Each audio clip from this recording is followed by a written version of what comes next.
हमारा विषय चल रहा था गाथा नंबर 2 पर।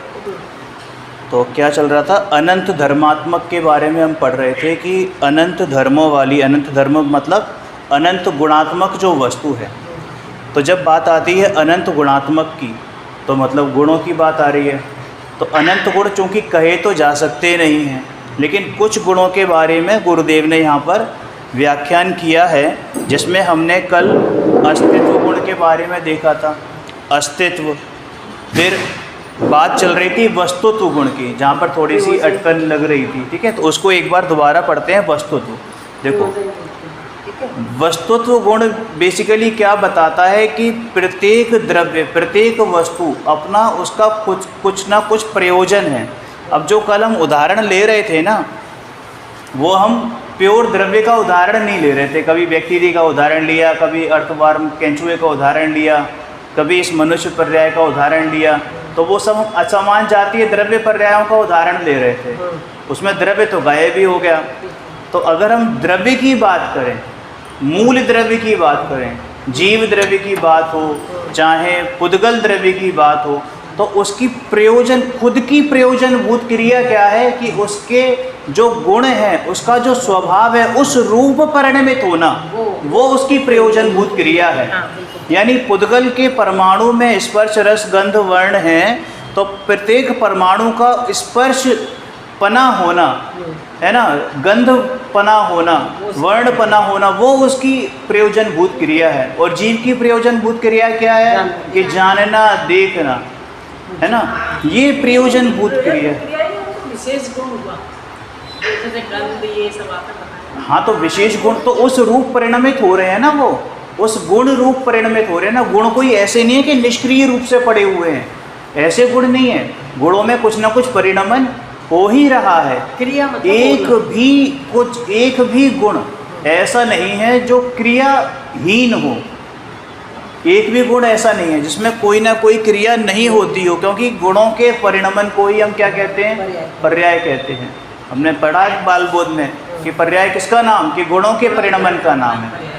ठीक है ना? तो वो जिस रूप परिणमन हो रहा है उनका, वो उनकी प्रयोजनभूत क्रिया है। यानी कि स्पर्शन गुण का परिणमन, वो उसकी प्रयोजनभूत क्रिया हो गई। जीव की क्या हो गई प्रयोजनभूत क्रिया? कि जानना, देखना। ये पढ़ना मेरी प्रयोजनभूत क्रिया नहीं है, ये आँखों से देखना मेरी प्रयोजनभूत क्रिया नहीं है। क्योंकि अगर आँखों से देखना मेरी प्रयोजनभूत क्रिया होती तो जिन जीवों के आँखें नहीं हैं, तो मैं और उनसे अलग हो जाता ना, कि मेरी प्रयोजनभूत क्रिया अलग है और उनकी प्रयोजनभूत क्रिया अलग है। नहीं, हमारी प्रयोजनभूत क्रिया यानी प्रत्येक जीव की प्रयोजनभूत क्रिया वही है जो निगोद के जीव की है और जो सिद्ध अवस्था तक है। ये प्रयोजनभूत क्रिया है। तो उसका जो स्वभाव रूप से परिणमन होना, वो उनकी प्रयोजनभूत क्रिया है। अब गुरुदेव क्या कहते हैं यहाँ पर, एक बार दोबारा पढ़ते हैं। प्रत्येक पदार्थ में वस्तुत्व नाम का गुण है। प्रत्येक पदार्थ अपने आप प्रयोजनभूत क्रिया स्वयं ही कर सकता है। यानी अब ये जानने देखने में किसी की आवश्यकता है क्या? मुझे नहीं है। इसलिए अन्य कर्ता की उसकी क्रिया में अपेक्षा नहीं है, माने निरपेक्ष है। आत्मा पर से भिन्न है और मन, वाणी, देह आदि सर्व संयोग आत्मा से त्रिकाल भिन्न है। ये सब क्या है? मन वचन काय होता दिखता है, मन वचन काय की क्रिया भी दिखती है। इनको आश्रव का द्वार भी कहा जाता है, लेकिन वास्तव में ये मेरे नहीं हैं। हाँ, इसलिए आत्मधर्म में किसी अन्य पदार्थ की सहायता की आवश्यकता नहीं है।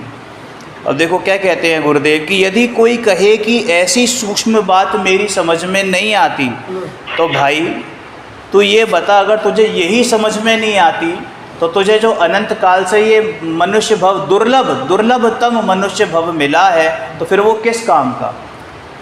अब अगर थोड़ा सा स्थूलता की तरफ जाएं तो तू अपनी प्रयोजनभूत क्रिया ही नहीं कर रहा है। यहाँ पर इस भव में, ये भव मिलकर तेरा प्रयोजन क्या है तुझे यही नहीं मालूम, तेरा लक्ष्य क्या है तुझे यही नहीं मालूम। क्योंकि जो थोड़ा बहुत क्षयोक्षम है ना, वो तो जो जिनके पास आँख नहीं है ऐसे जीव भी कर लेते हैं, जिनके पास मन नहीं है ऐसे जीवों की भी क्षयोक्षम हो जाता है। कोई कहे कि एक जीव दूसरे जीव की सहायता करे, परस्परो गुरो जीवा नाम हमारा है ना, उसमें तत्वार सूत्र में आता है परस्परो गुरो जीवा नाम, कि एक जीव दूसरे के ऊपर उपकार करता है। तो भाई ऐसे उपकार तो चींटी भी करती हैं। एक चींटी जिसके चोट लग जाए, अभी आया है उसमें पढ़ा रिसर्च में, तो वो दूसरी चींटी उसके है ना उसके ऑपरेशन कर देती है, उसका ऑपरेशन कर देती है। घर कैसे बनाती है चींटी, ये बताओ आप। चींटियों के उस पर जो घर बनाए ना, बिल बनाती है, उसके आधार पे बड़े बड़े रिसर्च हुए कि वो कैसे कर पाती हैं। इतना क्षयोक्षम तो उनको भी है। तो उनमें और हम में क्या फ़र्क है कि हमने बस ये है कि हमने 100 माले की बिल्डिंग बना दी है ना, उनका कुछ सेंटीमीटर का घर होता है, उनकी हिसाब से, उनके साइज़ के हिसाब से। तो उनमें और हम में फ़र्क क्या रहा, थोड़ा सा वॉल्यूम कम करो। उनमें और हम में फ़र्क क्या रहा, ये बताओ आप। भाई फ़र्क ये है कि वो अपने आत्म कल्याण की नहीं सोच सकती, फ़र्क ये है। हम में ये खासियत है कि केवल एकमात्र जीव ही ऐसा है, वो भी संगी पंचेंद्रिय में, जो अपने आत्म कल्याण का सोच सकता है, जो अपना आत्महित का सोच सकता है। अरे अपने रक्षा करने की भाव तो वो भी करता है। कोई कीड़ा चल रहा हो, अभी ज़रा सा आप उंगली दिखा दो तो भगेगा कि नहीं भगेगा, या आपके पास ही आ जाएगा, भगेगा ना। तो इसका मतलब क्या, उसको भी अपना रक्षा करने आती है। प्रत्येक जीव को काम भोग बंधन की कथा अनेकों बार सुनी है, इसमें आएगा चौथी गाथा में, अनंतों बार। और प्रत्येक जीव को आती है ये काम भोग बंधन की कथा, अनंतों बार सुनी है, हर भव में सुनी है। ऐसा नहीं कि सिर्फ मनुष्य भव में पैदा हुए या इन 4 गतियों में पैदा हुए, संगी पंचेंद्रिय बने तभी सुनी, नहीं, अनंतों बार सुनी है, प्रत्येक भव में सुनी है। लेकिन फ़र्क सिर्फ इतना है कि अपने आत्म कल्याण की जो बात है वो हमने एक कान से सुनी, या तो दूसरे से निकाल दी, या सुनी ही नहीं, सुनकर अनसुना कर दिया। तो ये फ़र्क है संगी पंचेंद्रिय माने मनुष्य में और दूसरे जीवों में। आत्म प्रतीति के बिना जगत में अनंत कुत्ते बिल्ली कीड़े मकोड़े उत्पन्न होते हैं, उनको आत्म प्रतीति नहीं होती है ना, और मरते हैं, तो उनका क्या महत्व है। इसी प्रकार अनंत काल में अनंत प्रकार से महान दुर्लभ मनुष्य भव प्राप्त करके अपूर्व आत्म स्वभाव को सत समागम के द्वारा न जाना, तो उसकी कोई कीमत नहीं है। समझ में आए क्या बोल रहे हैं वो, कि भाई अगर तूने इस भव में अपना आत्म कल्याण करने की नहीं सोची, नहीं पुरुषार्थ किया, तो ये भव तेरा कुत्ते बिल्लियों से कम नहीं है, कीड़े मकोड़ों जैसा ही भव है। तुलना कर दी उन्होंने कि अगर हम अभी इस भव में हमने पुरुषार्थ नहीं किया, तो तू कुत्ते बिल्ली और कीड़े मकोड़ों से भी गया बीता है। और यदि पात्रता के द्वारा आत्म स्वभाव को जान ले तो उसकी महिमा अपार है। वस्तुत्व गुण का अर्थ प्रयोजन भूत अपनी क्रिया का करना है। प्रत्येक वस्तु अपनी प्रवृत्ति माने परिणमन, प्रत्येक वस्तु का परिणमन स्वयं से होता है। तदनुसार आत्मा की प्रत्येक प्रवृत्ति आत्मा करता है, वैसे ही आत्मा की प्रवृत्ति, आत्मा का परिणमन भी आत्मा से ही है, किसी और वस्तु से नहीं है। यहाँ तक कि ये शास्त्र भी मुझ में परिणमन कराने में, मतलब अगर कहे ना तो कारण नहीं है, कैसा भी कारण नहीं है, जब तक कि मैं उसको ग्रहण ना करूं। अगर ये कारण होते तो मैंने कल बताया था कि भाई मारीच को एक कोड़ा कोड़ी सागर नहीं लगता, कोई किसी के समझाने से समझता नहीं है, अपनी ही समझ से समझते हैं। जड़ परमाणु यानी पुद्गल परमाणु इत्यादि अपनी क्रिया अपने आप करते हैं, उनमें किसी की सहायता नहीं होती। इसलिए देह की क्रिया जीव की सहायता के बिना देह स्वतंत्रतया करती है। अब ये शरीर जब बीमार पड़ता है तो हमारे चाहने से पड़ता है बीमार, हम चाहते हैं बीमार हो जाए, या हमारे चाहने से वो ठीक हो जाता है। ना तो वो हमारे चाहने से बीमार पड़ता है और ना ही हमारे चाहने से ठीक होता है। उसकी स्वयं की ऐसी योग्यता, तत्समय की योग्यता होती है उस रूप परिणमन करने की, कि उसमें ऐसे चेंजेस होते हैं कि वो बीमार पड़े या वो अपने आप ही ठीक हो जाए। दवाइयाँ तो मात्र निमित्त कारण हैं। अब ये कुत्ते बिल्लियाँ ये बीमार पड़ते हैं तो इनको दवाइयाँ मिलती हैं? नहीं मिलती हैं। और किसी को भी हार्ट अटैक नहीं आता, किसी को भी कोई लकवा नहीं मारा होता, सब अपने आप ठीक हो जाते हैं। लेकिन हम में सबसे ज़्यादा परेशानी क्योंकि हमारा ममत्व इतना ज़बरदस्त है ना अपने शरीर के प्रति। उनका भी है, ऐसा नहीं कि उनका नहीं है, उनका हमसे ज़्यादा है, लेकिन हमारा, हम जानते हैं कि हमारा कितना ममत्व है। इसलिए देह की क्रिया जीव की सहायता के बिना देह स्वाधीन रूप से करती है। देह की क्रिया देह में रहने वाला प्रत्येक परमाणु स्वतंत्रतया करता है। ये 2 उंगलियां हैं, 2 उंगलियों में अनंत परमाणु हैं और अनंत परमाणु में एक एक परमाणु की अपनी स्वतंत्रता है, एक एक परमाणु की स्वतंत्रता है ना। ये उंगली उठी तो ये इससे निर्भर नहीं है, निरपेक्ष है। एक परमाणु दूसरे परमाणु से निरपेक्ष है, उसमें आत्मा कारण नहीं है। उसी प्रकार आत्मा की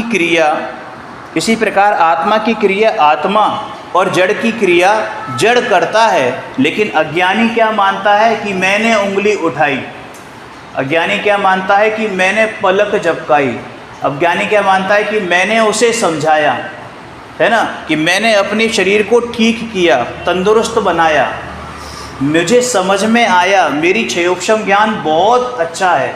अज्ञानी ये मानता है क्षयोक्षम ज्ञान भी तेरा नहीं है, ठीक है ना। यह कर्तृत्व का अज्ञान है। ये किसका अज्ञान है? कर्तृत्व का। 4 बुद्धियाँ आती हैं ना, कौन सी? कर्तृत्व, भोगत्व और एकत्व और ममत्व। ये 4 बुद्धियाँ ना अज्ञानी की पहचान है। ये 4 बुद्धियाँ जाते ही सम्यक्त प्रकट होता है। अब कोई कहता है ना, जैसे अक्सर करके कहते हैं कि वस्तु स्वरूप तो समझ में आता है पर सम्यक दर्शन क्यों नहीं होता? आप लिख के रख लो, जिस दिन वस्तु स्वरूप समझ में आ गया उसी दिन सम्यक दर्शन है। उसी समय हमारा भ्रम है कि हमें वस्तु स्वरूप ख्याल में है, समझ में आता है। हम जानते तो हैं ये जो लिखा हुआ है, लेकिन जब तक उसका भावासन नहीं होना वो जानना नहीं है, अंतरंग भाषा नहीं। हाँ, वो जानना नहीं है। अभी कोई यहाँ पे कोई है जो मोदी जी को नहीं जानता? सब जानते हैं। अब मोदी जी से कोई कह सकता है यहाँ पर कि साहब हमारा ये काम करवा दो? क्यों? फिर काहे का जानना है? तो बस ऐसे ही जानना यहाँ पर है कि बस नाम मात्र को जान लिया कि हाँ द्रव्य गुण पर्याय होती है, सामान्य विशेष गुण हमने जान लिए, 6 द्रव्यों के नाम जान लिए, लेकिन वो जानना नहीं है कि हमारा काम हो जाए। हमारी कार्य की सिद्धि जब तक नहीं हो तब तक जानना नहीं कहा जाता है। फिर अब वस्तुत्व क्लियर हो गया। इसके बाद है प्रमेयत्व गुण। तीसरा प्रमेयत्व। ये तीनों सामान्य गुण हैं। अभी अस्तित्व गुण वो कोई बात नहीं है, उसमें कोई सीक्वेंस नहीं है ना। अस्तित्व, अस्तित्व, वस्तुत्व, प्रमेयत्व, द्रव्यत्व, हाँ, अगुर लघुत्व और प्रदेशत्व, ठीक है। तो ये तो 6 सामान्य गुण। सामान्य गुण कितने होते हैं? नहीं, अनंत होते हैं। विशेष गुण भी अनंत होते हैं, अनंत होते हैं। सामान्य गुण अनंत है, सुनो तो सही। सामान्य गुण अनंत है, विशेष गुण भी अनंत है, लेकिन अनंत कह नहीं सकते, इसलिए कुछ गुणों को समझाया। तो 6 सामान्य गुणों में 6 सामान्य गुणों को समझा दिया। विशेष गुणों में जो अपने विशेष गुण हैं, ठीक है ना। जैसे जीव की बात करें तो जानना, देखना, है ना, चेतना, है ना, प्रभुता, क्रियावती शक्ति जो कि पुद्गल में भी है और जीव में भी है। तो ऐसे कुछ गुणों को विशेष गुण कह देते हैं, ठीक है। अब प्रमेयत्व गुण क्या है? हाँ, कि इस विश्व में कोई ऐसी वस्तु नहीं, कोई ऐसा गुण नहीं, कोई ऐसी पर्याय नहीं जो किसी न किसी ज्ञान का विषय ना बने। अब हम नहीं जानते तो ये हमारी कमजोरी है, पर केवली सब जानते हैं। किसी न किसी के नहीं बनेगी तो केवली के तो बनेगी ही बनेगी। अब पुद्गल का परमाणु है, हम जानते हैं क्या? नहीं जानते। अरे हम तो पुद्गल परमाणु को तो छोड़ो, जो स्थूल सूक्ष्म स्कंद होते हैं ना, उनको भी नहीं जानते। हम तो केवल बहुत स्थूल स्कंद है, बहुत बड़े बड़े स्कंद है, उनको जानते हैं। मेरे स्कंद पर्याय का ही नाम है, स्कंद पर्याय का ही नाम है, स्कंद परमाणु का, द्रव्य का नाम नहीं है। स्कंद रूपी पर्याय है। मेरे और आपके बीच में अनंत स्कंद हैं इस समय, अनंत स्कंद। अनंत परमाणु की बात नहीं कर रहा हूँ मैं, अनंत स्कंद हैं, लेकिन हमें नहीं ज्ञान हो रहा, हमें नहीं ज्ञान हो रहा है ना। प्रत्येक पदार्थ में प्रमेयत्व, अर्थात प्रमेय का मतलब, दूसरा मतलब होता है ज्ञान, जानना, प्रमेय का मतलब, ठीक है। तो प्रत्येक पदार्थ में प्रमेयत्व अर्थात किसी भी ज्ञान का विषय होना विद्यमान है, उसमें बताने की योग्यता है। बताने की योग्यता है माने कि मैं हूँ, ये बताने की योग्यता है। अब परमाणु कैसे बताए कि भाई वो ज्ञान में आके बताता है, केवली के ज्ञान में आके बताता है कि हाँ भाई मेरी सत्ता है। ज्ञेय अथवा प्रमेय का अर्थ है ज्ञान में किसी न किसी ज्ञान में ज्ञात होने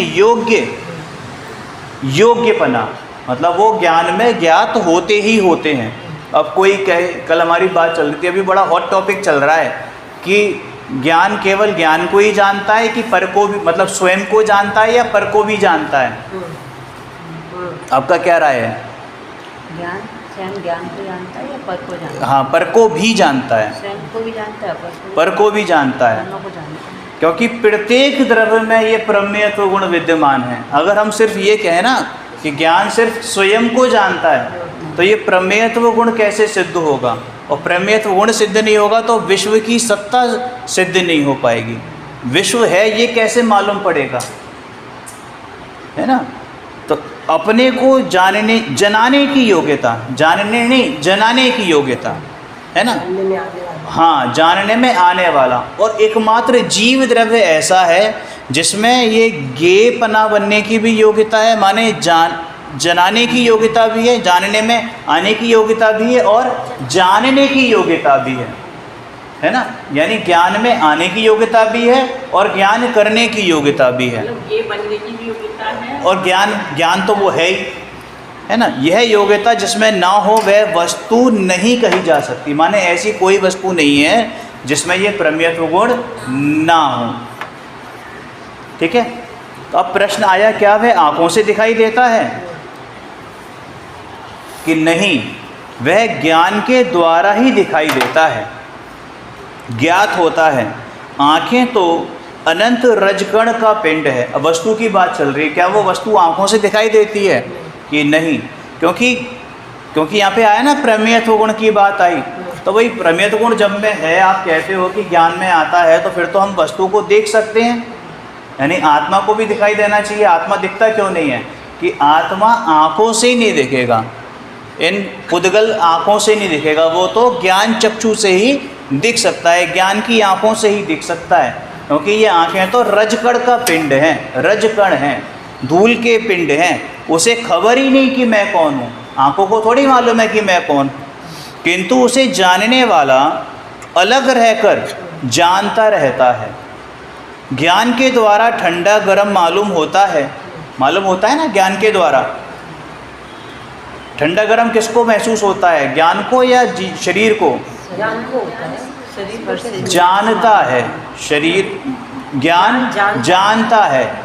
और उसमें ठंडे गर्म में जो इष्ट अनिष्टपना है, अपनापन है या द्वेषपना, रागपना या द्वेषपना, ज़्यादा ठंडा हो जाए तो द्वेष, और ज़्यादा गर्म हो जाए तो द्वेष होता है ना। तो ये जो, हाँ, ये अपनापना है, क्योंकि वो मैंने जाना ना, और उसमें जो मेरी अहम बुद्धि लगी, उसके कारण से ये जीव दुखी हो रहा है। ठंडा गरम जीव को नहीं होता, मतलब ये आया कि कौन जानेगा वो, और राग द्वेष करेगा। हाँ, लेकिन ठंडा गरम जो महसूस कैसे करेगा? शरीर नहीं करेगा। हाँ, स्पर्श इंद्रिय करेगा। स्पर्श इंद्रिय, देखो, इंद्रियां तब कही जाती हैं जब जीव होता है। स्पर्श इंद्रिय तब कही जाएगी जब जीव उसमें उपस्थित होगा। जीव ही रहा है ना, हाँ, इसमें स्पर्श इंद्रिय शामिल है। बिल्कुल बिल्कुल, उससे महसूस हो रहा है। ठीक है। तो ऐसा उसे खबर ही नहीं कि मैं कौन हूँ, किंतु उसे जानने वाला अलग रहकर जानता रहता है। ज्ञान के द्वारा ठंडा गर्म मालूम होता है। ज्ञान में जानने की क्रिया करता है। ज्ञान में जानने की क्रिया करता है, माने ज्ञान को जानने के लिए कहीं बाहर नहीं निकलना पड़ता। उस ज्ञान की क्रिया में ज्ञान अर्थात आत्मा स्वयं अपने को जानता है, ठीक है। और ज्ञान का ऐसा स्वभाव है कि पर उसमें भिन्न रूप से ज्ञात होता है। दोनों बात आ गई, स्वयं अपने को जानता है और साथ में जो ज्ञेय हैं वो भी झलक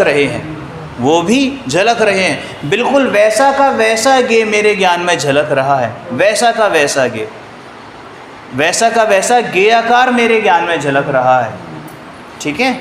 और उस ज्ञान का ऐसा स्वभाव है कि उसमें वो भिन्न रूप से जानने में आता है। प्रत्येक आत्मा का गुण जानना है। स्वयं अपने को ज्ञेय बनाने पर सब धर्म समझ में आ जाता है। इस देह में रहने वाला आत्मा देह से भिन्न है। यदि यह न जाने तो अंतरंग में पृथकत्व के ज्ञान का कार्य जो शांति है वह ना हो, किंतु अज्ञान, क्या लिखा है भाभी, इसमें कट गया, अज्ञान का कार्य जो अशांति है वह जीव अनादिकाल से कर रहा है वही बनेगी। क्या कह रहे हैं ये, हमें अशांति क्यों है, क्या कारण है अशांति का, क्या कारण है अशांति का? अपने में नहीं है, अपने ज्ञान में नहीं है ना, ज्ञान को मानते नहीं है तो कारण शांति। सबसे बड़ा कारण है अज्ञान, ज्ञान का सबसे बड़ा कारण। इष्ट अनिष्टता का क्या कारण है? अज्ञान। ये 4 प्रकार की बुद्धियों का क्या कारण है? अज्ञान। पर इसमें ममत्व, हाँ, तो अज्ञान के कारण ही तो ममत्व है ना, अज्ञान के कारण ही तो ममत्व है। हम ये जानते ही नहीं है कि ये पर है। अगर हमारे ज्ञान में ये भाषित हो जाए कि ये पर है तो ममत्व बुद्धि तो तुरंत छूट जाएगी। जैसे समयसार जी में आगे आएगा, आपने सुना भी होगा कि ज्ञान ही प्रत्याख्यान है। वो चादर वाला एग्जाम्पल दिया था पंडित जी साहब ने, उन्होंने वो पार्टी में गया, वो कोट वाला एग्जाम्पल दिया कि वो कोट वोट पहनकर गया दूसरे का, जब तक उसे नहीं मालूम था तब तक वो अपना ही समझ रहा था। लेकिन जैसे ही उसे ज्ञान हुआ, अब भले ही वो कोट उधर से उतरा नहीं, लेकिन उसके ज्ञान से उतर गया, उसके ज्ञान से उतर गया। तो हमारे दुख का सबसे बड़ा कारण क्या है? अज्ञान। अब वो बताने के बावजूद, अब वो आदमी बताने के बावजूद कि ये मेरा कोट है, अब वो उसमें फिर ममत्वपना करे तो फिर वो उसकी मतलब वो जो है ना उसके दुख का कारण बनेगा। बिल्कुल समय था। फिर में तो ऐसा फोटो दिया है, चित्र दिया है, तो उसमें शरीर का निकाल है। हाँ, वो उसमें ये इसमें आगे यही कहते हैं, अमृतचंद्र देव यही करते हैं कि वो लेटा हुआ है, निर्वस्त्र होकर लेटा हुआ है और ऊपर चादर तान के शरीर की उतार, और उसने वो शरीर वो उतार दिया कि ये तेरा नहीं है, ठीक है ना। तो ज्ञान से उतर गया कि भाई मैं दे दूंगा, जैसे मेरे पास दूसरा आएगा मैं दे दूंगा तेरे को, इसका मतलब अब वो समझ गया। लेकिन अभी भी कोई अड़ा रहे, हमें समझ में आ रही हैं चीज़ें, हम जान रहे हैं, लेकिन वो ज्ञान में नहीं पहुंच रही, हमारे ज्ञान में नहीं पहुंच रही, हमारे धारणा ज्ञान में नहीं पहुंच रही। सुन तो रहे हैं कि मैं जीव जुदा पुद्गल जुदा, लेकिन हमारे धारणा ज्ञान में पहुंच ही नहीं पा रही हैं वो चीज़ें। जब तक ये धारणा ज्ञान में नहीं पहुंचेंगी, निर्णय नहीं होगा कि ये जीव जुदा पुद्गल जुदा, ये शरीर जुदा, मैं जुदा, तब तक हमारे पढ़ने पढ़ाने का कोई सेंस बनता नहीं है। लेकिन इसका मतलब ये नहीं कि हम पढ़ना छोड़ दें, क्योंकि ये भी यही बात बताई जाएगी। कभी ना कभी तो आएगा। बिल्कुल, कभी ना, जब वो उनका है ना कबीरदास जी का कि वो बूंद बूंद एक जगह अगर बूंद बूंद टपकती रहे तो छेद हो जाता है उसमें। हाँ, जड़मत होत सो जान। इस देह में रहने वाला जीव देह से भिन्न है। यदि यह न जाने तो अंतरंग में पृथकत्व के ज्ञान का कार्य जो शांति है वह ना हो, और अज्ञान का कार्य जो अशांति है जिसे जीव अनादिकाल से कर रहा है वही बनी रहेगी। माने ज्ञान के कारण तो शांति और अज्ञान के कारण अशांति है।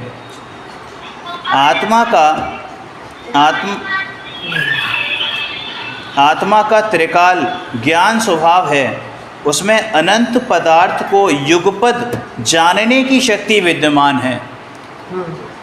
आत्मा में अनंत पदार्थों को मतलब समस्त विश्व को एक साथ जानने की शक्ति विद्यमान है। अब कोई कहे कि साहब हम तो अभी एक साथ नहीं जान रहे, तो फिर कैसे?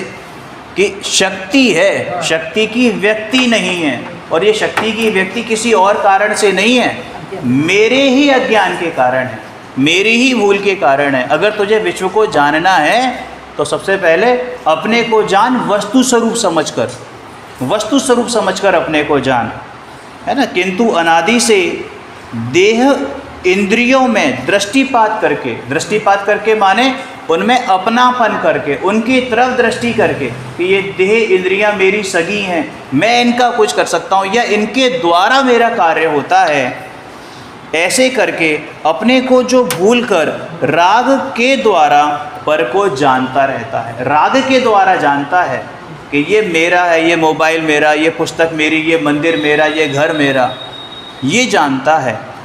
दृष्टिपात करने वाला तो स्वयं है, माने वो दृष्टि किसकी है? कि मेरी स्वयं की दृष्टि है, लेकिन स्वयं को ही भूला हुआ है, स्वयं को ही भूला हुआ है और मोल दूसरे को चुकाता है। भीतर, अपने भीतर अनंत गुणों का मूल घन किस प्रकार विद्यमान है यह तो नहीं जानता, किंतु यह बराबर जानता है कि घर की नलियाँ, खिड़कियाँ, दरवाजे कितने हैं और कैसे हैं। मतलब समझ में आया कि अपने गुणों के बारे में तो नहीं मालूम है कि मेरे में अनंत गुण विद्यमान है, एक गुण के बारे में भी नहीं मालूम।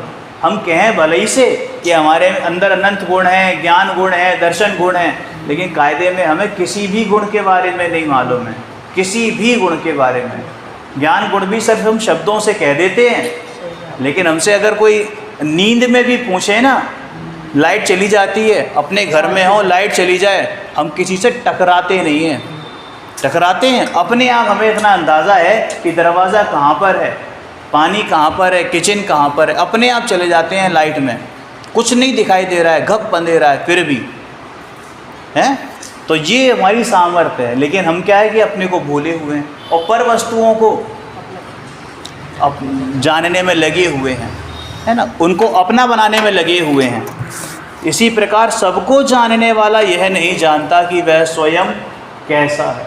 मतलब हमने पर वस्तुओं में पूरा ध्यान लगा रखा है कि घर की एक एक कोना झांक रखा है, शहर का एक एक कोना देख रखा है, लोग वर्ल्ड टूर करे आते हैं, सब जानते हैं, उनसे किसी भी देश के बारे में पूछो तुरंत बता देंगे कि हम फलानी जगह गए थे, वहाँ ऐसा था, वहाँ ऐसा था। ऐसे ऐसे लोग हैं आगरा में भी, मतलब हर जगह मिलेंगे, उनसे पूछो हाँ साहब वहाँ पे आगरा की चाट कहाँ फेमस है, तो बता देंगे कि वो फलानी गली में, उस गली में उतने नंबर की दुकान पे चला जा, वहाँ चाट मिलती है। मतलब ऐसे ऐसे लोग हैं जो मतलब का नहीं, हाँ, वो सब जानते हैं, सब जानते हैं, लेकिन अपनी बात हमें नहीं मालूम कि मेरी गली अंदर जो है, वो अंदर जो गली है उसमें क्या कर रहे हैं ये अनंत गुण। ये अनंत गुण और शक्तियों में समानता है ना, जैसे वीर शक्ति, चित्त शक्ति, तो देखो भाभी, समानता है। मैं बता रहा हूँ, शक्तियाँ जो हमने 47 शक्तियाँ पढ़ी ना, वैसे तो अनंत शक्तियाँ हैं, 47 का निरूपण किया जाता है। तो शक्तियाँ तीन रूप, तीनों को शक्तियाँ कहते हैं। गुण को भी शक्ति कहते हैं, शक्ति को, धर्म को भी शक्ति कहते हैं, और शक्तियों को शक्ति कहते हैं, और शक्ति पर्याय को भी शक्ति कहते हैं। ठीक है, तो कुछ शक्तियाँ तो गुण रूप हैं, जैसे ज्ञान शक्ति है, दृष्टि शक्ति है ना, जीवत्व शक्ति है, ये सब गुण रूप हैं। और कुछ पर्याय रूप शक्तियाँ हैं, जैसे वो कारकों की जो शक्ति आती है ना, अपादान, संप्राण शक्ति, ये सब। हाँ, तो ये सब पर्याय रूप शक्ति हैं। ठीक है ना, कि जैसे सर्वज्ञत्व शक्ति है, तो सर्वज्ञ पना होने की सामर्थ्य, अभी सर्वज्ञता नहीं है, लेकिन सर्वज्ञत्व यानी सर्वज्ञ स्वभाव ही मैं हूँ, ये अभी के अभी विद्यमान है। जैसे कल एग्जाम्पल भी दिया था कि अगर 1 साल का लड़का है तो उसमें लड़का पैदा करने की काबिलियत है या नहीं है, कि है, लेकिन क्या अभी कर सकता है कि नहीं कर सकता। अभी शक्ति की व्यक्ति नहीं है, अभी शक्ति की व्यक्ति यानी सर्वज्ञता की व्यक्ति नहीं है, लेकिन सर्वज्ञ स्वभावी हम हैं। सर्वज्ञ प्राप्त करने की हमारे में शक्ति है, सर्वज्ञता प्राप्त करने की शक्ति है, तो वो शक्ति रूप हो गई, तो वो पर्याय रूप हो गई, है ना। और ज्ञान शक्ति जो केवल ज्ञान है, वो ज्ञान गुण की एक समय की पर्याय है, केवल ज्ञान गुण नहीं है, केवल दृश्य ज्ञान शक्ति भी पर्याय हो गई, है। दृश्य शक्ति भी पर्याय चिति हो गई। दृष्टि शक्ति, हाँ, हाँ दृष्टि शक्ति नहीं, दृष्टि शक्ति तो दर्शन गुण हो गया ना, गुण हो गया। दर्शन गुण है वो। ज्ञान गुण को ज्ञान शक्ति कहते हैं, दर्शन गुण को दृष्टि शक्ति कहते हैं। तो ऐसे शक्तियाँ गुण रूप भी हैं, धर्म रूप भी हैं और पर्याय रूप भी हैं। ठीक है। अब बात आती है यहाँ पर, चौथा गुण है प्रदेशत्व गुण, है ना। अभी हमने पढ़ा प्रमेयत्व गुण, जानने में आने वाला। अब हम बात करते हैं प्रदेशत्व गुण की। तो प्रत्येक पदार्थ चाहे रूपी हो और चाहे अरूपी हो, आत्मा कैसा है, रूपी अरूपी? अरूपी। कितने द्रव्य अरूपी हैं? 4 आत्मा रूपी, बाकी सब रूपी है। काल द्रव्य रूपी है, बाकी सब आकाश जब भी अरूपी है, आकाश नहीं, जब उद्गल रूपी है, बाकी सब अरूपी है। हाँ, पांचों द्रव्य अरूपी हैं, केवल एक पुद्गल को छोड़कर, है ना। तो जितने भी अरूपी और रूपी हैं उन सब का कोई ना कोई आकार है, लेकिन आकार का मतलब ये नहीं, अच्छा, आकार का मतलब ये नहीं है। आकार का मतलब है कि उनमें प्रदेश हैं, उनमें प्रदेश हैं। काल द्रव्य में भी, काल के एक अणु में भी एक प्रदेश तो उपस्थित है। काल के एक प्रदेश, काल का जो अणु है उसमें एक प्रदेश तो उपस्थित है, इसलिए उसको क्या कहा? हाँ, कालाणु कहा। तो उसका भी आकार है, उसमें भी प्रदेशत्व गुण है। ठीक है।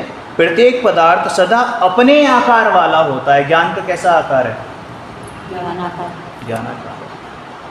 ठीक है। मतलब जितने उसने अपने जितना प्रदेश में जितनी जगह घेरा उसको, ये प्रदेशत्व गुण से के हिसाब से अगर हमें समझना हो हाँ। तो यही है भरिभाषा, कि जो आपने कहा कि जितने प्रदेशों में वो है तो वो उसका आकार हो गया। ठीक है ना। लेकिन आकार सिर्फ प्रदेशत्व गुण का नहीं होता, प्रदेशत्व गुण के आधार से नहीं होता। अभी ये कहे कोई, कहीं से आप निकलो गंदी गली से, बदबू आती है, बदबू आई, बदबू को जाना, तो बदबू का आकार आपके ज्ञान में बना नहीं बना? क्या आकार बना?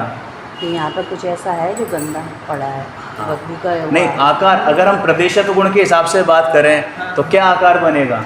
कोई कल्पना करोगे आकार की, किसी आकार की? उसका आकार नहीं बनेगा, इसमें नहीं, आकार है, वही तो बताने की कोशिश कर रहे हैं। आकार का मतलब सिर्फ ये वाला आकार नहीं होता, आकार का मतलब होता है उस वस्तु का स्वरूप, उस वस्तु का स्वरूप। जो गंध है वो गंध रूप आपके ज्ञान में आई, ज्ञान में ज्ञात हुई, तो उस वस्तु का स्वरूप कैसा था? आपको शब्द सुनाई दिए, अब मैं बोल रहा हूँ तो इनका क्या आकार आपको दिखाई दे रहा है, या क्या आकार आपके ज्ञान में बन रहा है?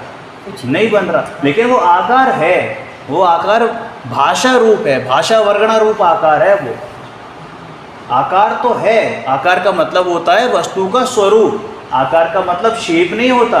कोई ये कहता है कि हमारे गेयाकार बनते हैं, तो गेयाकार का मतलब ये नहीं होता कि कोई आकार वैसा बन रहा है, वैसा भी बनता है क्योंकि प्रदेशत्व गुण है, लेकिन मात्र वैसा बनता है ऐसा नहीं है। पूरा वस्तु स्वरूप ख्याल में आता है, उस वस्तु का जो स्वरूप है ना वो ख्याल में आता है। केवली को तो संपूर्ण रूप से ख्याल में आता है, और छद्मस्त को अपनी भूमिका और अपनी जो वर्तमान शक्ति है, शक्ति की व्यक्ति है, उतना ख्याल में आता है, उतना ख्याल में। स्वरूप से मतलब उसका प्रत्येक द्रव्य गुण पर्याय। अगर मैं केवली अपेक्षा से बात करूं तो केवली अपेक्षा बदबू को वो केवली भगवान इस समय बदबू को जानते हैं, नहीं जानते हैं? जानते हैं। तो बदबू को खुशबू रूप जानते हैं कि बदबू रूप जानते हैं? अब वो जो उनको उसमें जो परमाणु है ना, प्रत्येक परमाणु को वो खंड खंड भी जान रहे हैं, और प्रत्येक परमाणु को वो अखंड रूप से भी जान रहे हैं उस बदबू को। ठीक है ना। उनमें उनकी ममत्व बुद्धि नहीं है, वो अलग बात है। जानना उनके ज्ञान में हो रहा है, उसका कैसा स्वरूप है वो उनके ख्याल में आ रहा है। धर्म द्रव्य को कैसे जानते हैं? धर्म द्रव्य तो अरूपी है, उसका कैसे आकार बना सकते हो आप? तो धर्म द्रव्य के गुण, पर्याय, प्रदेश, ये सब ख्याल में आ रहे हैं, यही उनका आकार है। उस वस्तु का स्वरूप जैसा है, स्वरूप का मतलब फिर वही आ गई, शेप नहीं, वस्तु के द्रव्य, गुण, पर्याय ये कैसे हैं, ये भली भांति हमारे ज्ञान में आए तो वही वस्तु का स्वरूप कहलाता है, वस्तु का भाव कहलाता है, वस्तु का भाव, वस्तु का भाव। ठीक है। अब जैसे बदबू में हम कैसे लेंगे? हाँ। बदबू की स्मेल आ रही है, हाँ। उसमें द्रव्य कैसे लेंगे? द्रव्य वो क्या हुआ? उद्गल। तो मतलब दिखने वाला नहीं है ना, हाँ, महसूस वाला मैं है। वही तो बता रहा हूँ कि आकार का मतलब सिर्फ दिखने वाला द्रव्य नहीं, आकार मतलब उसका वो तो भाव उसका समझ आपको में आ आया गया ना, कि वो बदबू है। तो वही आकार है उसका। पर्याय, तो पर्याय के बदबू रूप जो है ना वो पर्याय ही है। बदबू जो आपको आ रही है ना वो पर्याय ही है। पुद्गल तो द्रव्य हो गया, पुद्गल का एक अणु, परमाणु, वो द्रव्य हो गया। अब जो बदबू आपको आ रही है ना, बदबू रूप, स्पर्श, रस, गंध, गंध उसका गुण और उसकी बदबू रूप पर्याय। हम पर्याय ही जानते हैं, हम द्रव्य को आज तक जानते ही नहीं हैं। हम जब भी बात करेंगे, जब भी ज्ञान का कोई गेय बनेगा हमारे, वो पर्याय ही बनेगी, द्रव्य बन ही नहीं सकता सिवाय केवली के। वो स्पष्ट रूप से द्रव्य को जानते हैं, स्पष्ट रूप से, लेकिन छद्मस्त 12वें गुण स्थान तक, 12वें गुण स्थान तक सिर्फ और सिर्फ पर्याय को ही जानता है। आत्मानुभव के काल में भी आत्मा द्रव्य रूप से जानने में नहीं आता। जानती कौन है? पर्याय। किसको जानती है? पर्याय को ही जानती है, लेकिन द्रव्य रूप होकर जानती है। ये स्वीकार करती है कि मैं ही द्रव्य हूँ, ये स्वीकार करती है। आत्मानुभव के काल में चौथे, पांचवें, सातवें गुण स्थान से ऊपर 12वें गुण स्थान तक छद्मस्त जीवों को ज्ञानपना, जानपना जो होता है, जानपना तो परोक्ष होता है, ठीक है ना, आगम के द्वारा होता है, ठीक है ना, उसमें तो कोई बात ही नहीं है। लेकिन जब हम अनुभूति करते हैं तो अनुभूति में भी जब आत्मा जानने में आता है, तो आत्मा जब जानने में आता है ना, तो हम जो जानने की क्रिया किसमें होती है? पहले तो ये बताओ, ध्रुव में होती है या पर्याय में होती है? पर्याय में होती है जानने की क्रिया।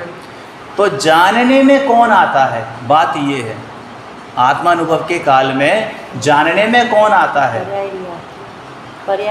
पर्याय ही आती है। मेरे आत्म द्रव्य की पर्याय ही जानने में आती है। ये बात बहुत सूक्ष्म है, हर कोई स्टेज पे नहीं बोलता ये बात, क्योंकि लोगों को पचती नहीं है। जानने में पर्याय ही जानती पर्याय है, और जानने में भी पर्याय ही आती है। अनुभव भी पर्याय का करती है, लेकिन क्या मान के करती है? ध्रुव मान के करती है, क्योंकि उसकी दृष्टि अपने पर नहीं है, माने पर्याय पर नहीं है। दृष्टि किस पे हो गई है? ध्रुव पर हो गई है। इसलिए कहा जाता है द्रव्य दृष्टि, ध्रुव दृष्टि। वो दृष्टि का नाम ही पर्याय है। द्रव्य दृष्टि का मतलब क्या? कि वो पर्याय है, कि जब पर्याय अपने ध्रुव को समझे, ध्रुव रूप अपने को स्वीकार करे, वही ध्रुव दृष्टि है। समझ में आई? अभी आएगी। थोड़ा सा सूक्ष्म विषय है ये, थोड़ा बहुत सूक्ष्म विषय है। नई चीज सुनने को मिली। पर्याय ध्रुव हो नहीं गई, ध्रुव स्वीकार किया है, तो ऐसा मानो कि वो ध्रुव ही हो गई, ध्रुव ही हो गई। जैसे कहते हैं ना ध्रुव में से पर्याय नहीं, तो वो चीज़ समझ में आ गई ना कि ये पर्याय का। हाँ, जैसे सीता जी का स्वयंवर हुआ, सीता जी का स्वयंवर हुआ, तो वहाँ पे सैकड़ों राजा बैठे हुए थे, राम जी भी बैठे हुए थे, ठीक है ना। तो जिस समय राम ने निर्णय नहीं किया कि सीता मेरी वधू बनेगी, सीता जी ने निर्णय किया था कि ये मेरे वर हैं, ये मेरे वर हैं। राम ने नहीं कहा था कि ये मेरी वधू है। सबसे पहले निर्णय किसने किया? सीता ने किया कि ये मेरे वर हैं, है ना। तो उन्होंने जैसे ही स्वीकार किया कि ये मेरे वर हैं, अपने आप को राम रूप अनुभव करने लगे। अब क्या कहलाती है वो? सीता राम, एक साथ आता है नाम, है ना। अब अपने आप को वो राम रूप ही अनुभव कर रही है। तो ऐसे ही पर्याय है कि हाँ, कि वो ध्रुव की तरफ झुकी, जिसने दृष्टि अपने आप को ध्रुव स्वीकार किया कि मैं ध्रुव की हूँ, सो ही वो ध्रुव दृष्टि कहलाती है। वो वही सम्यक दर्शन है, वही अनुभूति है। और ये कब होगा? जब तू चाहेगा। जब तू चाहेगा। अब क्या हम तो अभी भी चाहते हैं कि ये चाहना नहीं होता, चाहने के लिए पुरुषार्थ करना पड़ता है, गरज होनी चाहिए। बाबूजी कहते हैं धगस लगनी चाहिए, गरज होनी चाहिए, मतलब खाते पीते सोते उठते सोए ये ख्याल होना चाहिए कि वस्तु स्वरूप में समझूं, अपने आत्मा का अनुभव कैसे करूं, ये धगस लगे। ठीक है, ये प्रदेशत गुण हो गया, इसके आगे हम कल करेंगे। ओम नमः सिद्धेभ्यो। निज निधि निज में बताई यह अनंत उपकार।